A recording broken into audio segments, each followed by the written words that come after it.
بسم اللہ الرحمن الرحیم۔ ایک بدو آئے،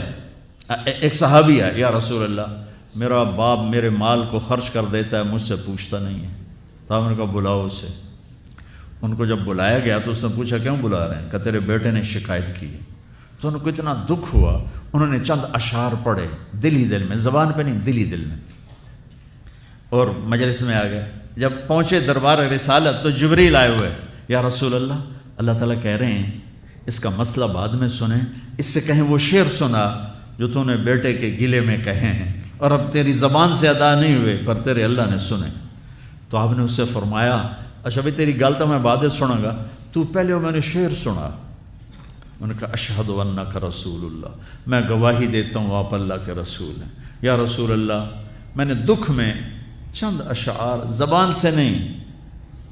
دل ہی دل میں دہرائے تھے، اور آپ کے رب نے عرشوں پہ سنا، واقعی آپ کا رب بھی سچا اور آپ بھی سچے۔ آپ نے کہا کیا کہا تھا؟ غدوت مولودا ومنتق یافعا تعل بما اجنی علیک وتنہل واذا ذاقتک بالسقم لم ابت لسقمک الا ساہرا اتململ کأنی انا المتروک دونک بالذی ترکت به عینی وعینی تحمل تخاف الردى نفسی علیک وانها لتعلم ان الموت وقت مؤجل فلما بلغت السن والغایة التي الیها مدى ما فیک اؤمل جعلت جزائی غلظة وفظاظة كأنك انت المنعم المتفضل فإن لم تر حق ابوبتی فعلت كما الجار المجاور يفعل۔ میرے نبی کے ٹپ ٹپ آنسو۔ کہا میرے بیٹے جس دن تو پیدا ہوا ہم نے اس دن اپنی ذات کے لیے جینا چھوڑ دیا،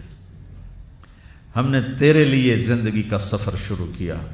تجھے ٹھنڈی چھاؤں میں بٹھانے کے لیے گرم ہواؤں سے لڑا، تمہیں ٹھنڈی ہواؤں سے بچانے کے لیے برفانی راتوں میں کام کیا، تیری ایک مسکراہٹ دیکھنے کے لیے ساری ساری رات تڑپا،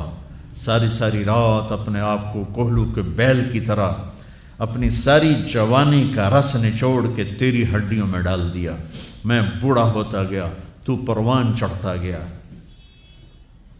میری کمر جھک گئی، تیری کمر اٹھ گئی، میری ٹانگوں سے جان نکل گئی، تیری ٹانگیں مضبوط ہو گئیں، میرے ہاتھ کانپنے لگے، تیرے ہاتھ مضبوط ہوئے، میں لڑکھڑانے لگا، تو اترانے لگا، تو مجھے خیال آیا کہ جیسے میں اس کے لیے دھکے کھاتا تھا، اس کی زندگی کی دعائیں مانگتا تھا، اس کے لیے تڑپتا تھا، چلو آج میرا یہ سہارا بنے گا۔ لیکن جب تجھ میں جوانی کی لہر دوڑی اور مجھے بڑھاپے نے کھا لیا، جب جوانی میں تجھ میں رنگ بھرا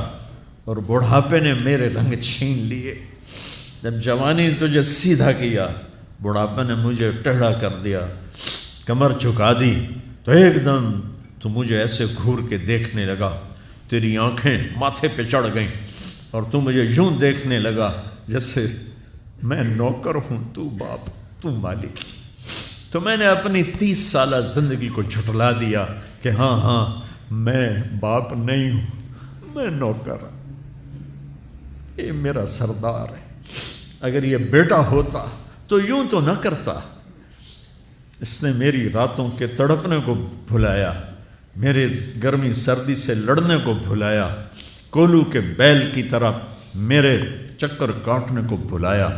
اپنی خوشیوں کو دفن کر دیا اپنے سینے میں، قبرستان بنا دیا اپنے سینے کو، اپنی خواہشات کا اور اپنی خوشیوں کا، اور آج تو مجھ سے ایسے بات کرتا ہے جیسے میں نوکر ہوں اور تو میرا آقا ہے۔ اچھا میرے بیٹے میں نوکر سہی، تو سب، پر میں تیرا پڑوسی، تو بندہ پڑوسی سے پوچھ ہی لیتا ہے کیا حال ہے، کوئی ضرورت تو نہیں، اتنا ہی پوچھ لیتے۔ دیکھو میں آج رو رہا ہوں، یہ بڑے دردناک اشعار ہیں، میری اردو میں اتنی وسعت نہیں ہے کہ میں ان اشعار کا درد سمجھ سکوں اردو کے الفاظ میں، لیکن اتنا بتاتا ہوں کہ میرے نبی روتے روتے ہچکی لگ گئی، اتنا روئے۔ اور آپ نے اس بچے کے گریبان کو یہاں سے پکڑ کر دفع ہو جا، میری نظروں سے دور ہو جا، انت ومالک لابیک، تیرا سب کچھ تیرے باپ کا ہے، یہی باپ آج تمہارے ہاتھوں ذلیل ہو رہے ہیں۔